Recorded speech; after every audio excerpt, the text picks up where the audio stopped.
Good morning, everyone. Sorry we're a half an hour late today. We have had a cascading series of interferences, which have mostly been chased away, except for the fact that they're going to be doing some major tree trimming right outside the window, which if it eats our sound, then we'll just say a quick goodbye. But maybe we'll last until 10 o'clock, we'll see. So today being Monday, today is the day we celebrate the fact that you all have been so wonderfully helpful in making sure that this ministry continues. And because of it, we're now, the Spanish translation of Lightbearer is in the design phase now, and is going to be printed in Spain, in a small publishing company we have there.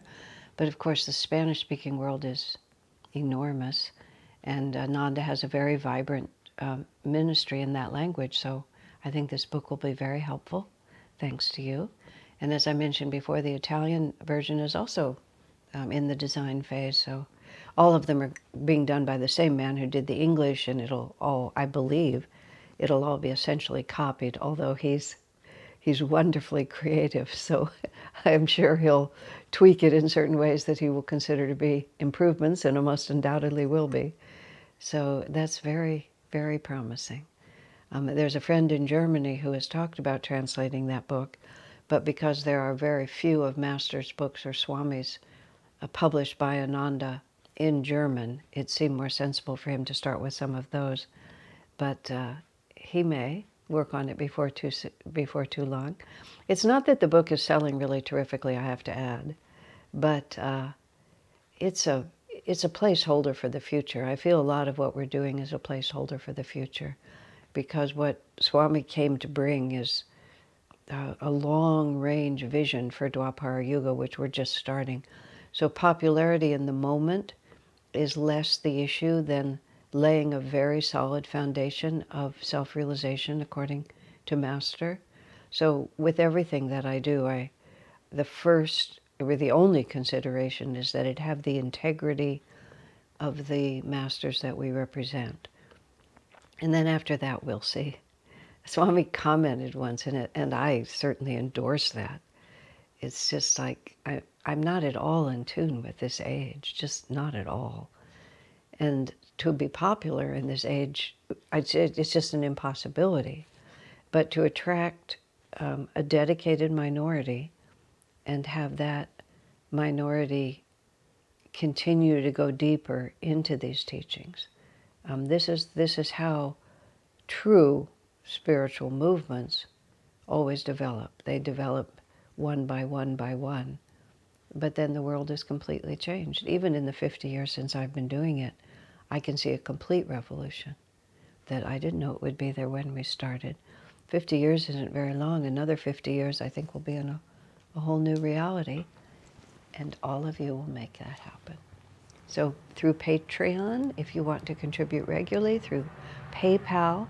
Now I have a PayPal account called Mission of the Masters. So if you go to my website, Asha Joy, and click on the donate button, it takes you now to PayPal Mission of the Masters, which just keeps everything nice and tidy the way money is supposed to be, always nice and tidy. So let's now start with a prayer. Heavenly Father, Divine Mother, friend, beloved God, Jesus Christ, Babaji Krishna, Lahiri Mahashaya, Swami Sri Yukteswar, beloved Master, Paramhansa Yogananda, saints of all religions, dearest friend Swami Kriyananda, humbly we bow to you all. Help us to live always in your light, always inspired by your higher wisdom, deeply committed to the only reality that lasts, attunement with God, loving God, serving your work. We are your children. Guide us and bless us. Om, peace. Amen. You know, sometimes I sort of dash off a remark, which to me has a whole context and meaning. When I said nice and tidy like money should be, after I said it, I sort of heard it. This was actually, I remember Swamiji from very early. He was not at all attached to money. He generated an enormous flow of money. He wrote a course called Material Success and Happiness Through Yoga Principles, which is a magnificent course for just how to relate to this level of reality in a dynamic way from a spiritual perspective. And at one point I wrote some promotions for it, which never seriously got used, but I had fun. And I commented that when Swami was 36, and after he was expelled from SRF and everything he thought he was going to live his life for was taken away from him, he was separated from everyone who was important to him in his life at that time, except his parents. And he had about $500 or $600. He was living in the spare room of his parents' house. He had absolutely no possessions, virtually beyond the clothes on his back. And from that, he built Ananda into an international worldwide organization that continues to expand and thrive and had substantial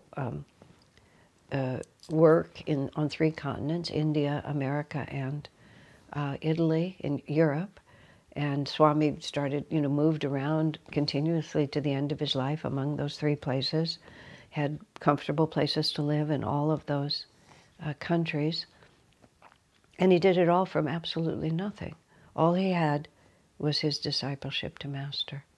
And he just held on to that, and that led to everything else.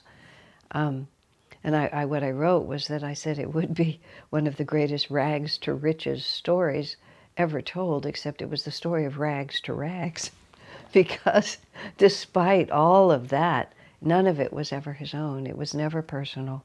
It was always just, he used, Ananda itself opened the door and made it possible for him to continue to serve, but it was never in his name, and he never benefited from it in any way. And at the end of his life, he didn't even take a stipend. He just depended entirely on whatever God sent him through those who felt inspired to help him. And he was totally detached, as he demonstrated endlessly on many, many occasions. Now, going all the way back to the early 70s when I knew him first and all of this was just starting, I remember once he opened his wallet, and he used to, I worked for him directly, and my monthly salary was $50 a month.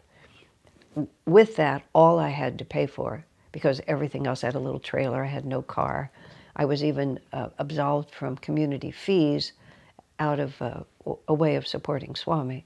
So I just had to buy food and propane with that. And somehow I could. I kept the money in this opaque jar so that I never exactly knew how much was in there. And I didn't even have a bank account, because with $50 a month, you don't need a bank account. Plus, it was a lot more money then, or really a lot more. But I kept money in this opaque jar. And somehow whenever I needed it, I could reach in and it was there. And whenever it wasn't there, I'd find it in my coat pocket or something. So I had a lot of fun. But Swami always respected money in the sense, and I remember I started to see, he opened his wallet to pay me once a month. He would just literally open his wallet. So he opened his wallet, and he showed me how all his bills were very neatly lined up, all facing the same direction, denominations together. And he said it to me. He said, a very wealthy man showed me that this is how you should always regard money. You shouldn't just wad it up and throw it in corners and not know where it was or what you had.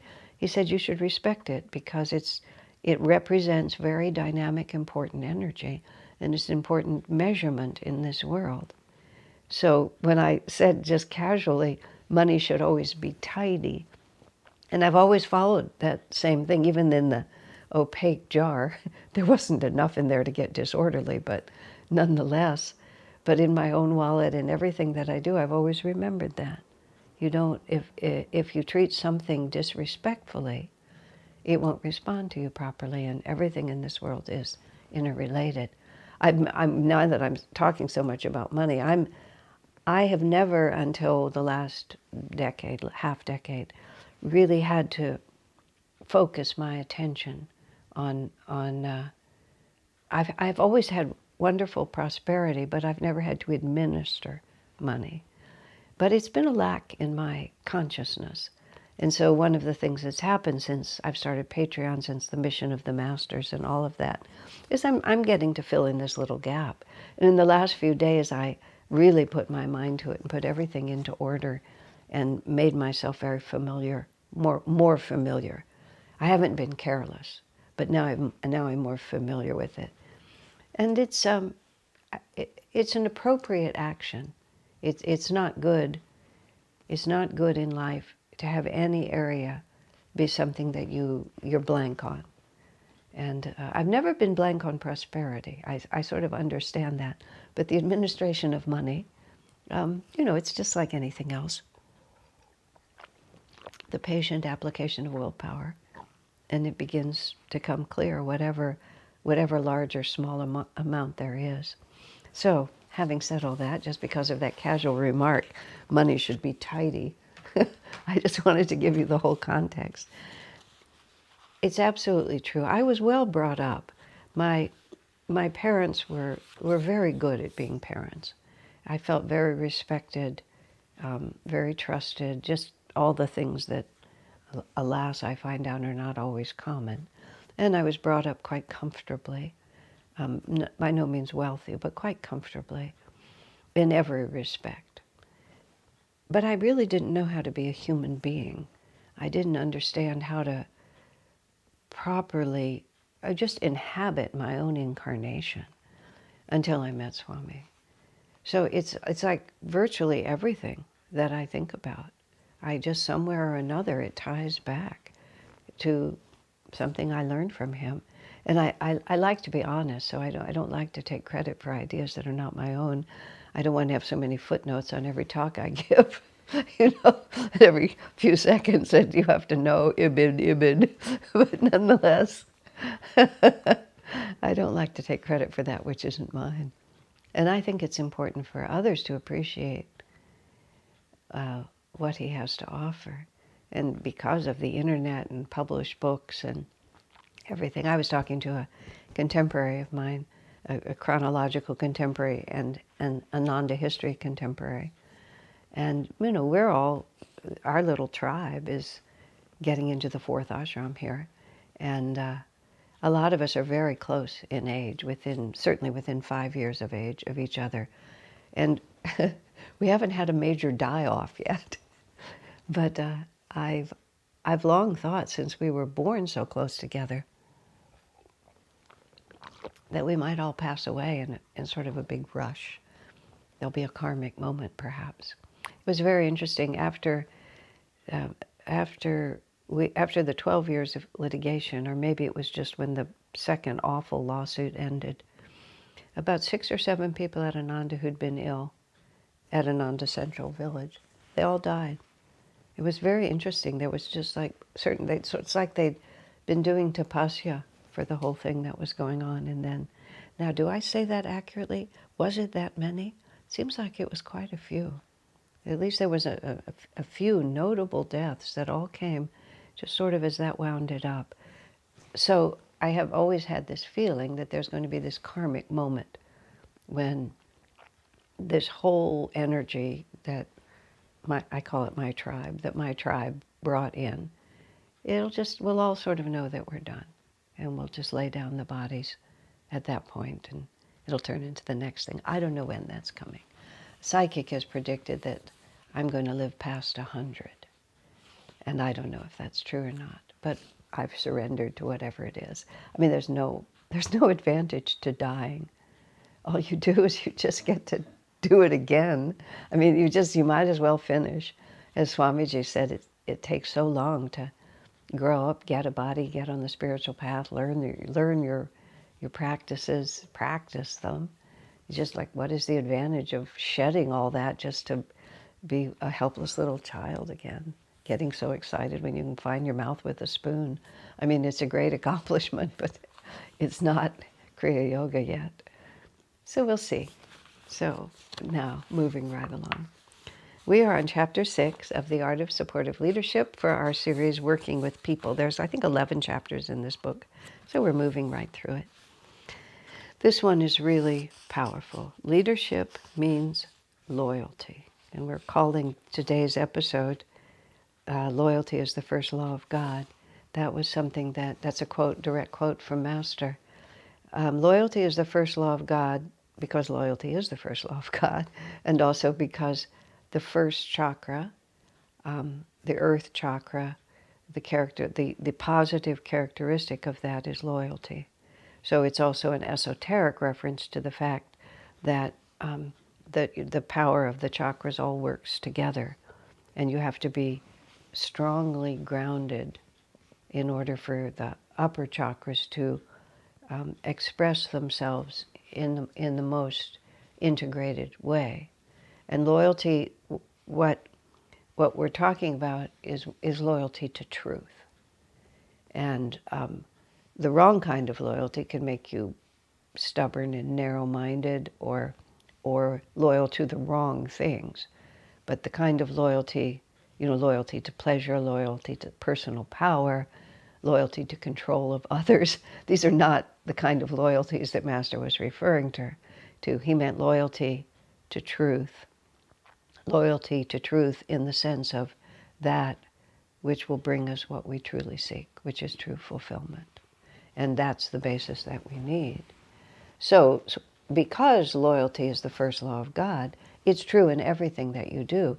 Loyalty also means focus, devotion, having your priorities right. That, I'm loyal to the goal that I've set for myself instead of being fickle. And today I'm going to, follow this way of life, and tomorrow I'm going to follow that one, and today I'm going to be loyal to this, personal relationship, and tomorrow I'm going to find one that's more interesting. Calculating one's own advantage. This is what many people do.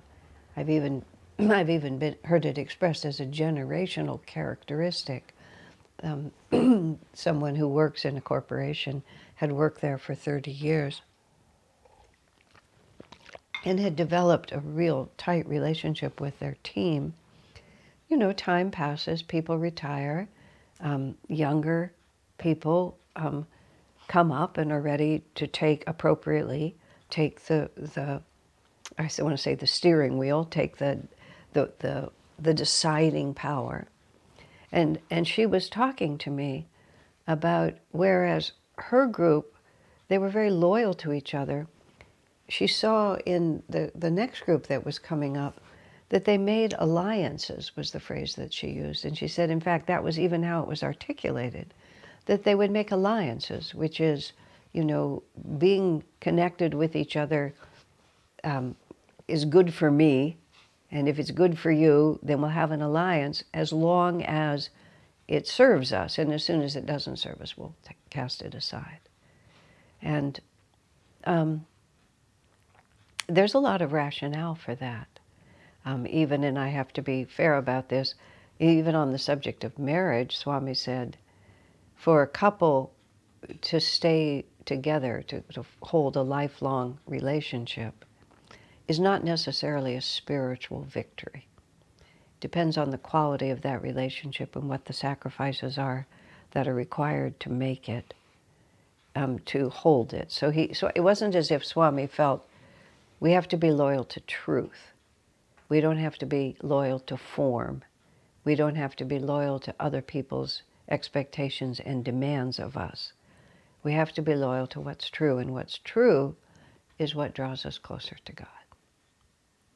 And sometimes what draws us closer to God is a different value than what society may value. There was a woman who came to our church for a time. She was a very fine person, a friend of mine. But she was raised in a very traditional, Christian-oriented, fundamentalist set of values. Family values is how that would be put, where, the husband, wife, and the family, this is the most important thing, and no divorce, and that kind of energy, which has its place because at a certain point of personal development, the rigidity of the form forces upon the person a self-discipline that they would not be able to summon without that external pressure.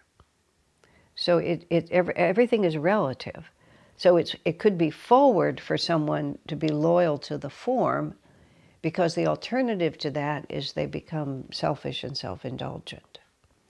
But then there's a point where loyalty to the form, as I don't mean in the same person, but in the course of incarnations, where loyalty to the form is stifling to the spirit, that the spirit of it, that the spiritual growth potential of it is gone, and one is simply being inhibited in one's ability to expand your consciousness because you're trapped in a form.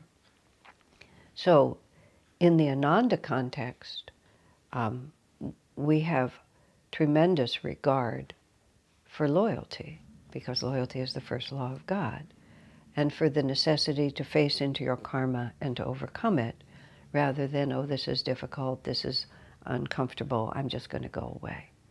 So, as an example, even though there have been divorces in the Ananda context, as Swami said, more than he would have liked to have seen, it's not forbidden by divine law. It's a very serious and careful decision that has to be taken, but it's not a sin against God. The Bible verse that says, that which God has joined together, let no man put asunder. Master said that did not relate to marriage. He said that related to the soul, the fact of there actually being soulmates as a divine reality. And it is the only place Master ever talked about soulmates. And he took it completely out of the context of passionate romantic love. Because if you're physically impelled, by definition, you're still trapped on this level of reality. And people's, especially in our culture, who have elevated sexuality to an apex it does not deserve, they cannot imagine a close, deep relationship that doesn't include sex. I mean, in that kind of intimacy, when you talk about one-to-one like this. But Master said your soulmate could be on another planet. And Swami raised the very real possibility that, because Master actually said his guru was Babaji, I know I'm going into the esoteric, as Swami, as we used to call it, we're going into the footnotes of the autobiography now. We're going way down into the bottom of it. But even though Master in this lifetime acted out a relationship of disciple and guru with Sri Yukteswar, his actual guru was Babaji, and Babaji sent Master to Sri Yukteswar. And Swami raised the very real thought that Master and Sri Yukteswar were soulmates, which were two halves of that divine coin. Swami also wrote a book called Love Perfected, Life Divine, which is a novel. He actually rewrote someone else's novel openly and without any pretense about it. And he talks about soulmates in there. It's a very, very subtle concept. Now, so coming back all the way back to where I was, this being the context of loyalty here, my friend came to our church for a while. It was a bit of a stretch for her. I think she did it mostly out of friendship for me, but she came for a while. But then she said to me one day, sort of like this, I'm beginning to think you all don't really support family values. I said, no, actually we don't. We support God realization. And most of the time, or certainly much of the time, the two follow the same path. But if there is a point at which they diverge, then God realization is the higher value. And she simply couldn't see that. It was just too hard, too much of a stretch. And we've remained good friends. There's no hard feelings between us, but she couldn't bring herself into our spiritual family because that was just too much of a stretch for her. So, however I started on all of this, loyalty, the right kind of loyalty, loyalty to truth, loyalty to enduring truth. You see, the interesting thing about families, and because I'm not going to get into the book today, what's so interesting about everything related to biological family, also relating to marriage, it also starts with the definition of the physical body. I am the physical body. In in a monogamous marriage, which is the only kind I'm going to really talk about, there just can be one. That's all there can be. Because one body, especially when you add sexuality into it, it's one body. And that's just the way it is. When we think of my children, my husband, my wife, my mother, my father, if you go back and think about it, all of that starts with what body am I in? Because you're the child of your parents. I remember thinking this in my little biological family. I have two siblings, but there's only been one grandchild for my parents. I never had children. My brother never had children. My sister had one son, and he started small, as all babies do. He started small, but he grew into a very big man. And so he's a very robust, husky fellow, and he's a wonderful man, but he's big. And my sister, as it happens, is quite small. Her husband is a big man too, but she's quite small. So you see this very small woman, in fact, case with these two big men, but especially the son. And you think, it's so like, how do you reconcile that with the little teensy-weensy, darling little baby that even I used to be able to pick up and carry around? This big person that you can't even push over with my physical strength. But it's still the same body. It's that body grew, and as long as he's in that body, there is a mother and there is a father. And those relationships last. But as soon as he's out of that body, and as Yogananda describes it in Autobiography of a Yogi, Sri Yukteswar describes it, you go into this world where you meet everybody that you've always loved, all your people. And this is, he said, one of the ways that you learn to become universal in your love. Because there you are with lots of husbands and wives and sons and mothers and grandparents and uncles and aunts, except the biological definition is now gone because you no longer have a physical body. We're just our energy body, we're our astral body. And seemingly, effortlessly, we recognize that love is infinite and it need not be confined. Once we're not in the physical body, all of those relationships just turn into what they really are. And even in this world, no matter if you are mother and son or husband and wife, whatever you might be, what really ties you together is not the fact that you have physical bodies that have a unique relationship to each other. What really ties you together is that very, very deep inner reality. And it's when we begin to recognize that the material plane is the last manifestation of energies that go from the material to the astral energetic plane, to the causal plane, and to the unmanifested spirit, and it's just one flow of energy.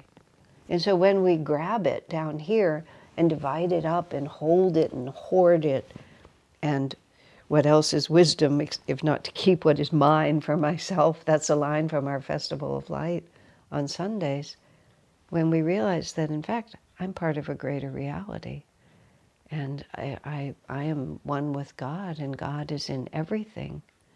And that's the loyalty that is the first law of God. That's the true loyalty. I am loyal to the divine everywhere. And then it has an appropriate expression, and this is where the art comes of it. The science is very straightforward. We are one. Hear, O Israel, the Lord our God, the Lord is one. And there is only that one everywhere. But on this plane, where it's all seemingly divided up into these rigid forms, how do we live appropriately from that highest truth? That's the loyalty that the masters inspire and guide us to express. God bless you, my friend.